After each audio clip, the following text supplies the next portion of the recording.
Hello, everyone, and welcome to another edition of Marcus Meets. Today, I've got the honour and privilege again of meeting one of my fondest friends within the agency, Ed Thompson. Hello, Ed. How are Most you today? handsome friend. I'm good, Hello. dude. How are you? I think that's contentious, but Ed Thompson is the training and participation manager. So I think what we've been doing, Ed, over the last few weeks, particularly in Fostering Fortnight, it's looking at the lockdown, the pandemic, and the kind of new normal within the agency and how we operate and how we can support our carers and our looked after children. So I think today I'm really keen, and it's very exciting to have a chat with you, really, because I think probably most keenly felt the pandemic in what you do and what you offer within the agency with the training with foster carers. We know foster carers, they're very nature, they're very hands-on, they like the physical contact. And I think over the 8 weeks we've been in lockdown, they will have been struggling throughout and thinking, how we're going to adapt our agency in terms of delivery of training. And also I looked after children. Those people rely on some of the services that you provided in terms of that participation. It can be their highlight, really. So today is about sort of expressing that and to new carers who are considering joining the agency. Again, please, anybody today on the live broadcast, do post any questions that I can ask Ed, or give me a call on that number below. It's 0800 035 6499. Give me a call and we can chat about fostering in more detail. But Ed, welcome. Thanks, mate. How's lockdown for you? I know you've got a little child, haven't you? 20 months old. How have you been dealing with it? Yeah, so I've got two children. One's 20 months and one's 11, going on 2011. Wow. So it's interesting. It's been challenging. My office isn't too far from my little one's bedroom, and I was recording a podcast yesterday with one of our care leavers, and he decided to have a meltdown halfway through. Oh, brilliant. Yeah, so you could just hear it scream at the door. So it's homeschooling. Homeschooling is interesting. I want my eldest to grow up in a world that he is able to engage with as much as possible, sort of particularly with technology and stuff like that. So he's been doing IDEA, which is like a bronze award online. He's done really well at that. He earned himself a couple of little treats from that.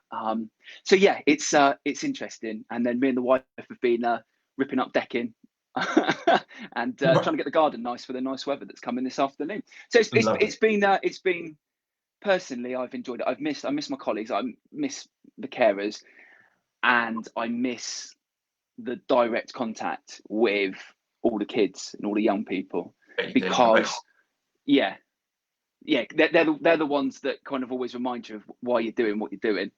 And I think they'd probably say the same, how they're missing you, Ed, as well, I would say, and what you deliver. I'll get that far.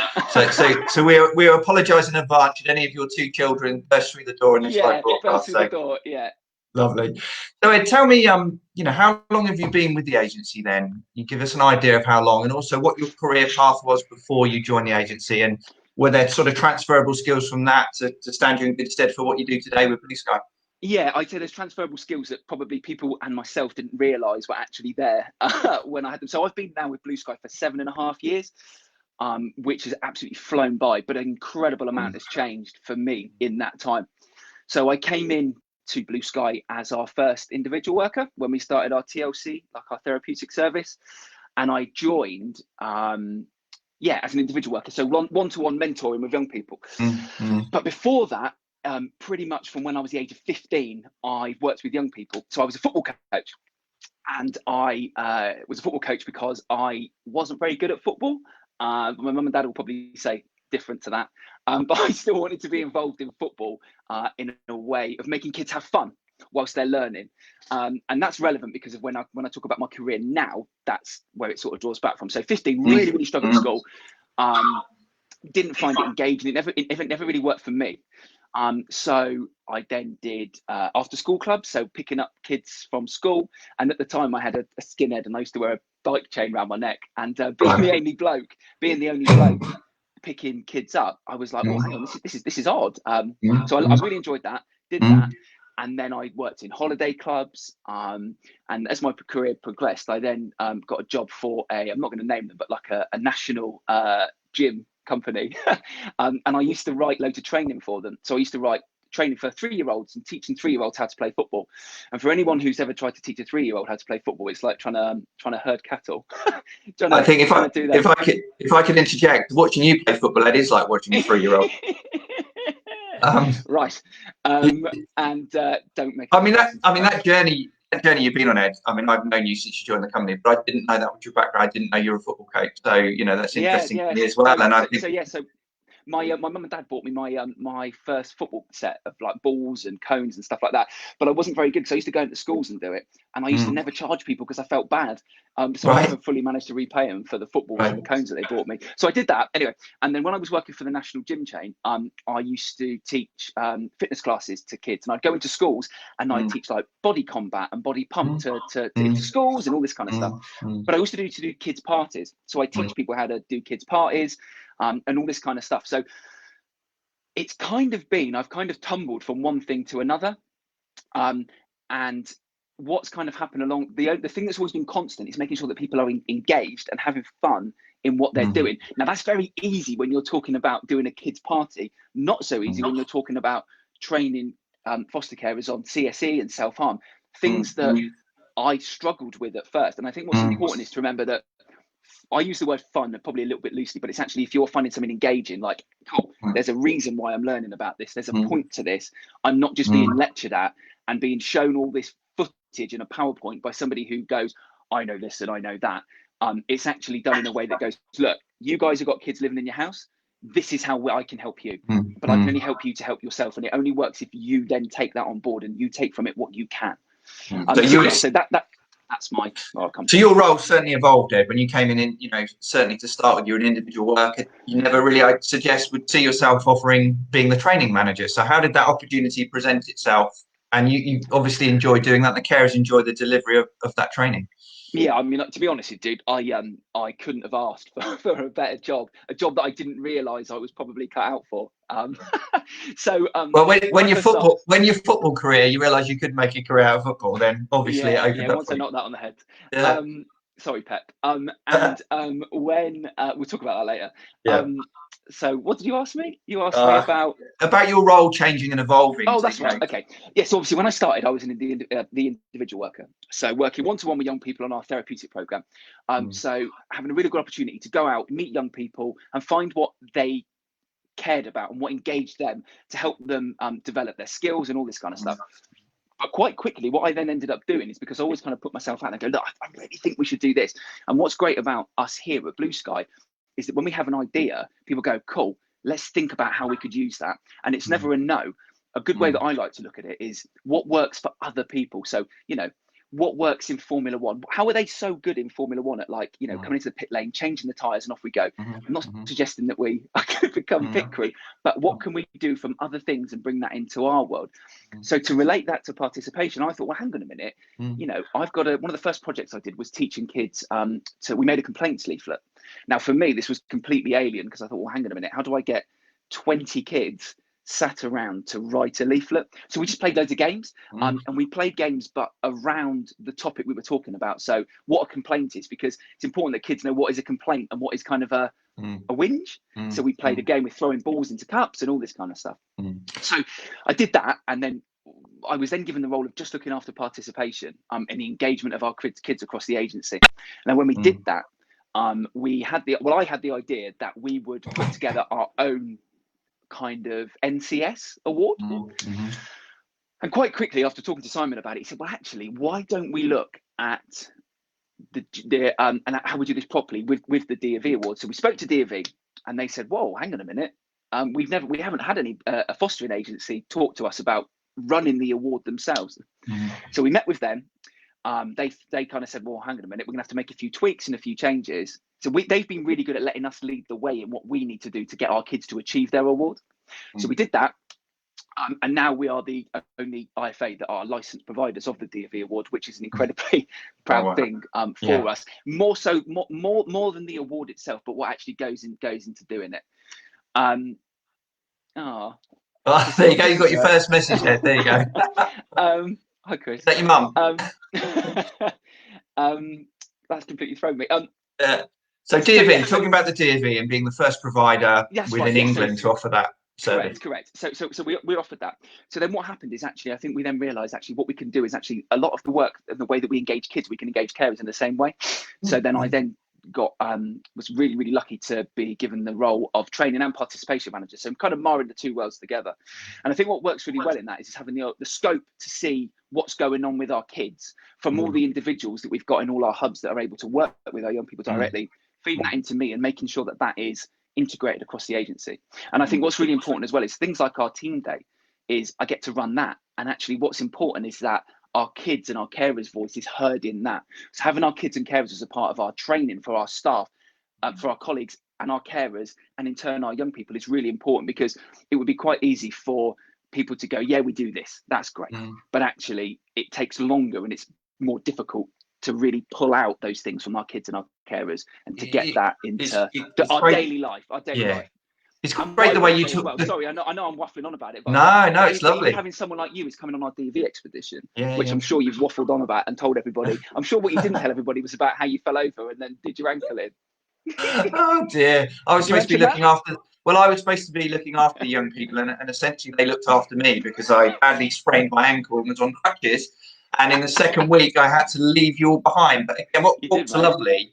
I talk about this when I talk to prospective carers. They didn't know me when I come on the Duke of Edinburgh. They feared me with suspicion. I mean, who wouldn't? I'm, as you would say, an office-based member of staff that recruitment manager that talks to and engages with prospective carers. But actually be out in the field and meet these young people, and they were tentative with me and they didn't trust me. And then as the days wore on, they began to call me sir, from a rather derogatory term that they were calling me before they knew me. And when so what my highlight, Ed, really was the second week where you all got together and they all FaceTimed me from the campsite and said how much they were missing me. And it was validation for me. It was fantastic. And, I really enjoyed that. And I think what's important is for staff who are office based is to realise why it is they're doing their job, because like the guys that work in, say, like recruitment, say, actually they need to know why it's important that they find the right carers. Why is it important that we do all the checks that we do? And why is it important that our Form F goes into as much detail as it does? Because those kids that we've done that with then come through the other end and engage and take part in the stuff that we're doing. And every piece of this puzzle has to fit together, every piece. And I think that what's important is that everybody gets involved. It's not just, it's not, I mean, our individual workers here at Blue Sky are the actual, they are the glue that holds together so much of the work that we do here.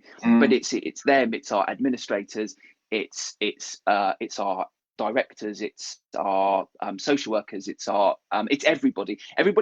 I don't know one person in this agency that hasn't worked with one of our young people at least once. It's great, and it seems to me it's really interchangeable. Different roles dovetail really nicely, and I wouldn't necessarily think an individual worker or being involved in participation would dovetail so well with training of carers. But the way you've explained it, it was meant to be, wasn't it? That role, as you said, engaging with them, making it fun, connecting with them, and talking about their experiences. It really worked. So everybody is involved in everything that's the right thing for them, and that's down to that includes our carers as well. And that's why when it's right, our carers help us run our training, because they can add that different element into it, what it is that we're doing. Because I can only talk from my experience. When I run training, I can say, this is my experience with the kids I've worked with. Actually, to have somebody there who says, this is how we do, this is how it's like in my house, and this is my learning from it is incredibly important, because historically learning is too rigid. And learning is right. We do this. We sit in a room, and we sit with our papers and our pens, and we do this. And actually, that doesn't work for everybody. And I think that's why, to relate it to this and talking to you in your role, I think it's important that people realise that you might have struggled with education as a child. You might have been a fireman, a postman, a lawyer. I was going to say a cat doctor, because a cat just walked past. A vet. There's nothing that you could have done that wouldn't relate to fostering in some way, because if you're a vet, you're organised, you're compassionate, and you're caring. Well, actually, that relates to being compassionate, organised, and caring. And then we can give you those other skills. We can give you, and we can unlock those other skills in you because you've got that base. I think that's what's really important. Just touching on the role, role, we're training for our second carers as well. Sorry, mate, I'm like, no. I'm just talking about foster carers and getting them involved. And if anyone's listening and considering making that call today, on that number across the bottom of the screen and being a foster carer, what we do, you and I will have a chat, and then the next stage is for a foster carer that does the visit. Clearly now with the pandemic, it's a virtual visit. But again, as you said, these carers are just a huge resource and so great to listen to the horse's mouth. And they can listen to me, but the reality is I've never fostered children. I can give an overview and what I've done and the Duke of Edinburgh and all the things and my experience within the agency. But to actually hear from a foster carer, this is the reality of what a looked after child like. You know, this is reality in placement, and this is how they operate. And these are some of hints and tips, really. So yeah, they're a huge resource, and it leads me nicely on, Ed, to the question really. With this pandemic, obviously, what is the new normal for you in terms of the delivery of training to those foster carers? So I said a social beast. All of a sudden, one day, lockdown comes along. How did you interpret your new role within training? How did you engage with them? And talk a little bit more about the training and how that is being managed and resourced to foster carers. Okay, so the new normal for me is this room, and this green screen behind me. What does that mean? My green screen. Yeah. Oh, does that help make you brighter or more attractive? Well, I don't think that's possible. Right. But when you're running training, it's really important that you've got a clear background behind you so that people aren't distracted with what's going on. So like my little thing that's hanging on here, like it's important that those things aren't. So I'm learning. So I didn't know that. Focus. See, there you go, mate. That's why I did my job. You can focus on what it is you're talking about. So what I think quite quickly was quite clear that we needed to make sure that our carers and young people and colleagues could all stay in touch. And so quite quickly, we got into our action stations and we made sure that everybody was able to access all the different ways that work for them to engage. Because not everybody wants to jump on Zoom. Not everybody wants to go on Teams. Not everybody wants to go on WhatsApp. So trying to find the right way. That was the first protocol. The second protocol was making sure that we keep up our mandatory training for our carers. Now, that's quite easy because a lot of that is online. So what we managed to do was kind of to say, look, this is here, but you don't. Everyone's situation is very different at the moment. Your kids might be at home, so don't just think, well, I've got to get this done. We need to be flexible with what we're doing. So I did our first big group training a couple of weeks ago. And we did them at two different times. So I did our digital world training. So we used to do internet safety training, but internet safety doesn't really, in my opinion, exist anymore because we live in a digital world. And what more of an apt time to have a discussion around that than now? Because all of a sudden, everybody has gone, well, we need to make sure we know how to use our technology. So we did our digital world training. So normally it would be a 4-hour session face-to-face. But what we did was we broke it down into four 2-hour sessions. So a daytime session and an evening session, because if you've got kids with you and they're at home, you can't be doing it while they're there. You want them to be in bed. So we did it in the evening. So we had about. Could I just ask then, how many foster carers would you be delivering that training typically? On one session. 2 weeks ago, it was we had over the 4 sessions we had 90 carers. Wow. Which sounds like it is a lot, but what's important is to make sure that those 90 carers feel like you are talking to them, because what can happen is they can get lost in that. And then what was really nice is the Secret Foster Carer blog. If anybody hasn't read it, I didn't write it myself, but what the Secret Foster Carer wrote about was the training experience of going to that. And I can't do that justice for what was written in there, because all the feedback I had said that it felt like I was talking just to them. So what we did was, obviously I put my screen on and I had overlays so that you could see what I was talking about. So say we were talking about keeping people safe on WhatsApp. So the little WhatsApp logo comes up and then we talk about that. So it's kind of like it's there, so that you're like, look, this is what we're talking about. So that's your focus. So it always brings it back to that. Because if I just sat here and went, I'm going to present you with a PowerPoint presentation, you are literally just staring at the screen and you're going to switch off. So for me, who has the attention span of daddy longlegs, you need to make sure that it's engaging. And so it's a mix of quizzes. So, right, I'm going to pause the cameras. I'm going to put some music on. Off you go, and go and research this thing, and then come back. And if you want to talk about it, put your hand up, and then unmute that person, and then talk to them, so they can then talk to everybody. But it's not right for everyone, because not everybody wants to talk in front of everybody. So people can turn their cameras off if they want to. And then to make sure that everyone's done it, we've got a little online quiz to make sure that what you've learned has sunk in. And what's really important as well is the digital world changes every 5 minutes. So we update that regularly as well. So the face-to-face training gets updated regularly, and then we've got an online training section on our website for our carers to log into, where they can access all of our training to rewatch little snippets. So resources over courses, because what's really important is you can access learning when you need it. And that might be in the middle of the night. I think this is really important, Ed, because nobody quite knows. We know we're in the new normal, but we don't know when this is going to end. And let's say if anybody now today is watching this and they're thinking of inquiring and applying with the agency, this could be 12 months, 18 months. This could be the new normal, couldn't it, Ed? So they need to be assured, that they can come along and the delivery of training. Nothing changes, Ed. Essentially, does it? Nothing's got to change with what you do, and you're very engaging yourself. And talking about engaging, some carers on the column there. Hello there, Becky Bentley. Hello, Orlando. Hello, Michelle. And was it Sally Ann? It's gone off my screen, but hello all thank you so much for watching us today. If you've got any questions, please do ask. I think Orlando's asked a question. Is that kind of variety you use in all training, Ed? So could you answer that? Yeah. So I think what we're trying to do at the moment is make sure that we get the right courses put together in a new sort of way to be able to be delivered online. And so that's what we're doing at the moment. So at the moment we're looking at our like pre-panel stuff and making sure that that's done, because what we could just send out stuff, and that's actually what's important, is to have the chat and conversation about the training that we're doing. So we're doing that at the moment. We recently had Skills to Foster. So Nikki delivered our Skills to Foster training with some new carers a couple of weekends ago, which is really important because Skills to Foster is such a huge, that's like your grounding, isn't it? It's like you've applied, you're going through it. Right, here we go. I mean, Skills to Foster is it's interesting actually.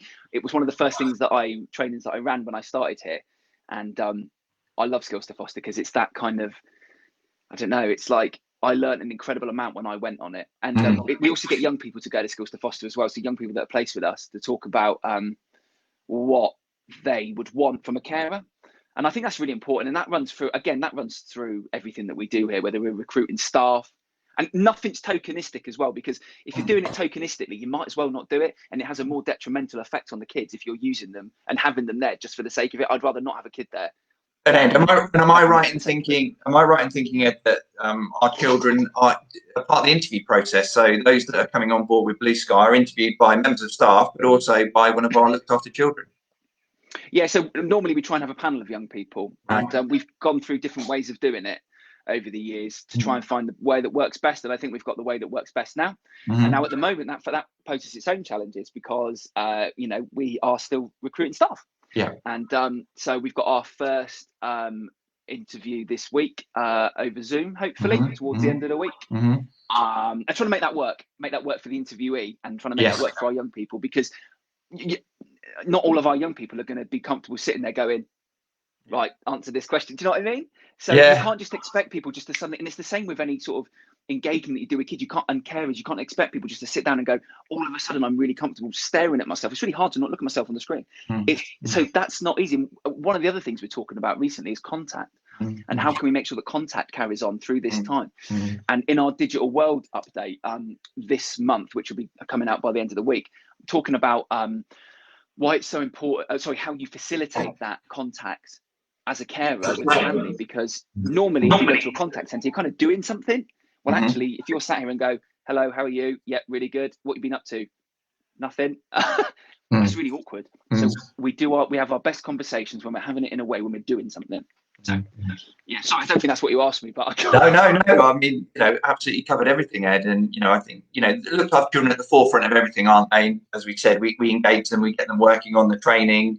They're there at Skills to Foster. They're there at the interview process, and so really to kind of look at children now, in terms of this pandemic and all the anxieties that might throw up. And actually, as I said earlier at the start, really, they rely on us in terms of that engagement and participation. So, how are you reaching out to those foster children during lockdown, and what sort of things have been on offer to them, children and foster families? Because I know there's been bake-off competitions, there's been yoga, there's been quizzes. Can you sort of talk about, what's available to those children? Okay, so firstly, I just want to talk about the teams that we've got locally delivering stuff, because that's really important to remember, is that obviously for the agency, I can't be everywhere, and we've got some incredible staff in each area who do incredible work. We've got our first support group for young people coming up tomorrow online with one of our teams. We've had young people, workers engaging young people on through the Xbox, playing games together and having their session with them and stuff like that. And all these kind of things. So I think that's important just to get that out there. We've also had a robot building competition. I know one of the teams have been running recently. Right. One of the other individual workers has been doing stuff, parachuting eggs out of windows and making sure they don't break. Yeah. So those, well, I was going to say, because your role, you're the manager across the team, but we've got 10 local offices and we're servicing over 300 carers and as many children, really. So there is lots of mini eds. I can't even bear the thought of that, but as you said, there's lots of eds throughout the agency, really. So yeah, you can't be everywhere all of the time. I think what's important is that there are, but actually those people put their own stamp on it, and those people are the ones who know the kids and know the carers and who can do that. And actually, I'm then in that really lucky position where I this might sound ridiculous to people listening, but I would say there's not many carers and kids that I don't know by name, by face, and stuff like that, and they all get a little picture of me when they come into placement on their welcome guide, because it's important that people go, actually, that's who we can talk to. So as in terms of what we're offering across the board, so what we're doing is we've got like a weekly timetable of activities that we do now. So we have what day is it today? Wednesday. Is it Wednesday? It is Wednesday. Yeah. So Wednesday's Bake Off Day. So one of our carers had the idea to have a bake off, and we've been baking every Wednesday. We all come together. And my kids get involved. My wife gets involved. She's been baking the cakes every week, and I've taken credit for it. So we have our bake off every week. On a Thursday, we do clap for. Sorry, just to interrupt. What have you been baking? Tell the audience. Banana bread. Okay. My wife's banana bread is amazing. I'll post you some. So banana bread, pizzas. Last week we did. One of the other carers suggested that we did fruit shapes. So we made. My wife and son made palm trees out of kiwis and stuff like that. That was cool. Lovely. And then in the background, you can just see my youngest like jumping on the trampoline. So I'm trying to like juggle like two things. So yeah, we do that. And then on Thursday, we do clap for carers, because we believe at Blue Sky that we are clapping for everybody providing care at this time. And whether or not people decide to join us in our group, or whether or not, I think it's important people realise we are clapping for them. I'm clapping for all my colleagues, and I'm clapping for all my colleagues in foster carers as well, because I might sound really corny, but I know it's I don't think it's recognised enough by the wider community that it's a difficult job to do at any time. And what's really nice is every week you see there's like some of the young people coming on, and they're all waving, and me and my son are stood in the front garden banging on the pot. It's like every week all the carers and the kids that join us are coming into my house, and it's weird. I've seen more people's kitchens and stuff like that. So then the other thing as well is every week we have our quiz. We have a family quiz on a Friday to round off the week. So we bring people together, and I host that in my living room, and people have been passing comment on my decor. And my son plays keyboard, and he does all the music. Last week we had a disco at the end as well. So for 15 minutes at the end, we had a disco, and seeing everybody on the screen dancing was I don't know. It gave me. I am quite a sentimental person, and I do get a little bit. Oh my god! But it was like cool. Like, cool. There was a vicious rumor going around, Ed, that you did yoga. Then can you confirm or deny whether No, not me. But we've also got we're doing some like online learning for our carers that they can access at any time and listen to. So we've recorded a yoga session, which you can do sat down rather than having to do it, whilst you're trying to make dinner and stuff, excuse me, and stuff like that. So we've I know one of our social workers has been doing yoga on a Saturday. Okay, lovely. I mean, it's great. So all the kids have been really involved in it, and I always remember somebody said to me within Blue Sky, the ethos is very much if a child could choose an agency, they'd choose Blue Sky, and I think that's just so true, isn't it? And everything that we do, that's always on my mind. And I guess we don't want those kids to move to another agency, do we? We want them to be, we want them to be with Blue Sky and want to stay with Blue Sky, and that's what we're talking about. All the events that you've been doing. Yeah, I mean, there's been kids that I know that I have worked with over the years who have gone to another setting, and then when they've come back, they've gone, "I'm so glad that I'm back here," and I'm like, "What? Really?" That's amazing. And what we offer, I mean, things like our fun day, it's about keeping kids at the center of everything, whether that's learning, whether that's talking about now, because the reality is anybody who's thinking about fostering, you're doing it because you want the best for a young person that you don't know yet. Do you know what I mean? Anybody now, the young person that they could end up caring for doesn't know them. And what's important to remember is that's why you're doing it. And I would want to be working and a part of the I'm not just going to call it an agency, but a group of people. I want to be part of a collective that want the best for those kids. And I wouldn't be sat here now as passionate and as caring doing what I do if I didn't believe that. And I do believe that. And I think that's why we get our carers to do our IHVs, because they believe that. And reading some of the comments and stuff that have come in is, you know, so just like an IHV to other members of the public, that's a home visit. So once you have a chat with me, if you pass the next stage, you go for an IHV, which we call a home visit. Carry on, Ed. Yeah. So I was just going to say, you know, things like, you know, like Becky, you know, and Christine and stuff like that. Like, I remember working with Christine years ago, and she doesn't have to come on here and say those nice things. Do you know what I mean? Like, and Orlando, thank you as well. You know, the kids have agreed with what I say, that, and sadly, my two children, 6 and 9, never agree with what I say, Orlando. So I'd love to meet them. That's lovely to hear. I suppose that, I mean, you've overcome all these challenges with the pandemic, Ed. I mean, are we going to do our festival that we do every year? How the hell does that work virtually? Have you thought about, you know, doing a virtual festival, or is that just impossible to manage? It's funny that you say that, because it just reminds me of some of the other things that we're doing, and I'm not going to go into too much detail, but we work with a young person that was in care. He's not in care anymore. He's an adult. He's actually my age. He grew up around the corner from me. A guy called Rick Flo. And at the moment, we are working to write a song not about lockdown, but we're writing a song about connection. And we are encouraging our young people and carers to talk about how connection has changed in this time, and how important it is to stay connected even when you're disconnected. So we've got that going on. We're also this week we were really lucky to we work with somebody who is in the West End, and just before lockdown happened, we were going up to go to see Mamma Mia with a load of young people, to have a tour and a conversation with the cast, and then to watch the show, because I think what's important is we want to give kids a spark to go, I can do that. And it's about being realistic. I think a lot of the time people band around the name of Steve Jobs. So they don't know Steve Jobs, who started Apple, was in care for a while. Now, sometimes that's almost quite unattainable. That's like, well, I'm not Steve Jobs, so what does that mean to me? So we try and find people who actually our young people can relate to and meet physically. Unfortunately, Steve Jobs is no longer here. And I doubt he would have had the time anyway. So people like Rick and people like Dan that we're working with are accessible superstars of being in care, who have gone through a journey and come out with the careers that they've got. So what we had to very quickly do was find a way to make Mamma Mia work without going up to the West End. So yeah, that's what. So he's been doing some question and answers with us, and at the moment we've got a dance routine from the show for our young people to learn, to then send to the one of the team who are in Mamma Mia. And we've worked with AFC Bournemouth before and done tours and things like that. We did took a load of kids to go and watch Brighton before they got promoted to the Premier League. And it was perfect, because what happened was I think it was against Reading, and we were sat right at the front, and when they scored, they piled into the crowd and into us. It was meant to be. It was meant to be. All the kids were sat. But what's really important about that is that's great. Yeah, well done you. You took some kids to go and watch some football.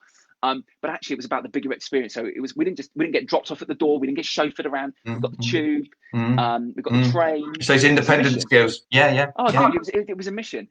And the struggle of piling into the carriage like this is part of it. Some of those children would have never have done that before. And some of those children would have never. And now we can talk about that. Yeah. When I see those kids again, we can be like, oh God, do you remember that time we were crammed on the train? Well, I think Ed had a panic attack. Yeah, what we're trying to do is afford these children opportunities that they haven't previously had. And when I look back at my childhood, part of that was going to football. Sadly, my father chose Southampton Football Club, and I've never forgiven him because I have to go and watch that rubbish. But that's why you're hair now. The children don't get that opportunity. So many of the children we work with, like you said, it's something as simple as that, they've gone to a football match, but I suppose many of those children have never been to a live experience before. So, you're always looking at unique ways. There's an initiative when you're running with the RSPCA as well before lockdown, where the there's so children much that have going on. moved, children that have moved from several placement moves have had the opportunity to link in with those dogs that have been rehomed, and I thought that was a fantastic. Most of our carers have got dogs, right? That's just the reality of it, and I think with stuff like that, it's looking at what's going on, looking at what's out there, there that we could get involved with. We've got like I say, like the IDEA website, it's idea.org. It's a good online qualification. All our kids that complete that will get their certificates. We also are registered with AQA, so we provide the AQA unit award scheme for our kids, and they can get qualifications, or sorry, not qualifications, certificates in a whole range of things. I think it's kind of, you can't just offer one thing, and that goes for training as well. If you just offer one two-dimensional form of learning for people, it doesn't work for everybody. It wouldn't work for me.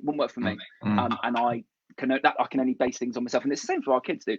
And to bring it back as well, as I think it's about everybody being involved. It's about, for me at the moment, what lockdown is like. It's about like my wife helping me write quiz questions. It's about my kids helping me film stuff. It's about all these different ways of engaging people, and everybody being a part of it.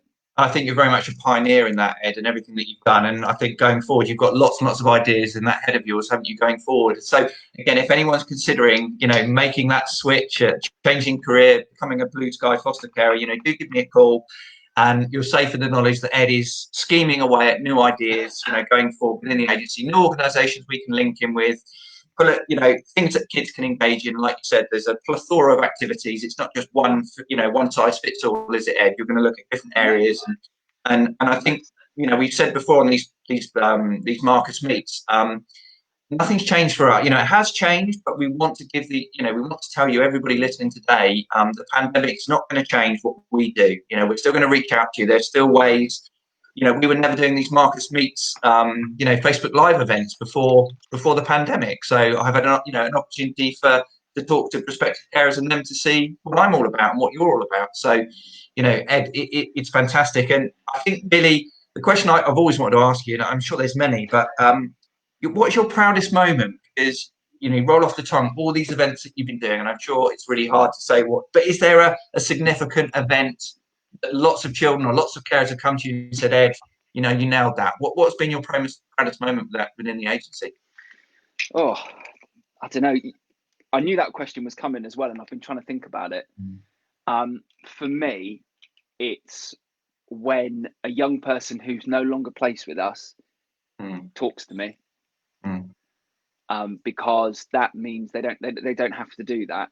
So I recorded a conversation yesterday with one of our care leavers, and she didn't have to give up her time for me, for us.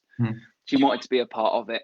There's so many, dude. Running the D&V Awards is incredible. I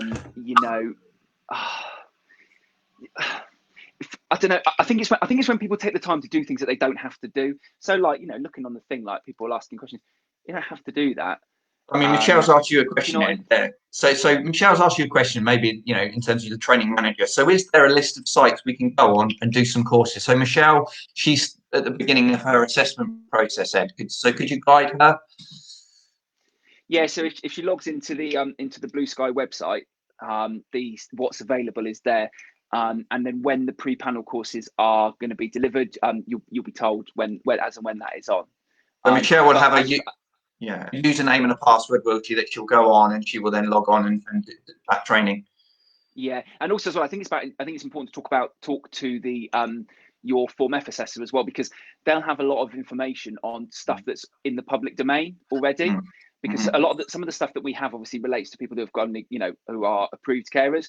So it's about what's in the public domain, what books are out there and stuff like that. And I keep looking around at my bookshelf, because I've always got things. I'm like one of those, when you see people on the news and they've got their books in the background. It's about those things, I mean, God, one of the most recent things I've been looking at is my productivity and trying to be a bit more focused when I do my work. And there's an app on there called Forest, and Forest is really good for limiting your screen time. Now that's designed for people who are at work. Well, our kids aren't at work, but actually it's an app that you can use to help young people manage their own screen time, rather than you forcing that upon them. It's all those little snippets of stuff. I'd say, and I'd say it's reading and watching YouTube. Wow. Yeah. And I have to say, I don't know, mate. Sorry, you've asked me my proudest moment, and I there's too many. There's honestly, I don't know. Still being here, maybe. I don't know. Oh, I mean, Ed, you know, you've exceeded my expectations. You know, normally these chats go on for 15 or 20 minutes. I think we're on the 40-minute mark now. It's nearly a half of football, you know. And I hope it's been more fun than watching Saints play, dude. I was going to say, I hope it's more like watching Liverpool than watching Saints. But Ed, you know, I'd like to thank you for your time today and you know, impressing upon the wider public that might be watching and existing carers what we're all about. And at the heart of it are our foster carers and our children. And the pandemic has not changed the way we've had to tweak the way we work, but remotely we're still very much, you know. I would say that the core of what we're doing hasn't changed. It's just how we get that to you and how you get that back to us. We are still the same agency. We are the same people. If anything, we're all slightly closer, weirdly, because we're all kind of, you know, we're all in the same boat. It's and like, do you know what? I think I've just You say my proudest moment. My proudest moment is being able to call myself a training and participation manager at Blue Sky, because I know what that means. Because I know that means that I get to work with our young people who are my family. I get to work with our carers that are my family and my colleagues that are part of my family. And that's that sounds. I think that's a lovely way to end this, Marcus Meets. Really, family is what we do, really. And I mean, I've learned so much today, including I need a green screen behind me next time. But yeah, just finally, thank you for everybody, all your comments, you know, Orlando, Michelle, Christine, everybody that's taken the time to listen to us today. Thank you. Any new carers out there, give that number a call, 0800 035 6499. So Ed and I really would just like to say thank you. We're always available should you want to speak to either one of us. Thank you very much for taking the time. Say goodbye, Ed. Thanks, Marcus Meets. Thank you very much for your time, Ed. Thank you, everybody. Take care. Bye-bye.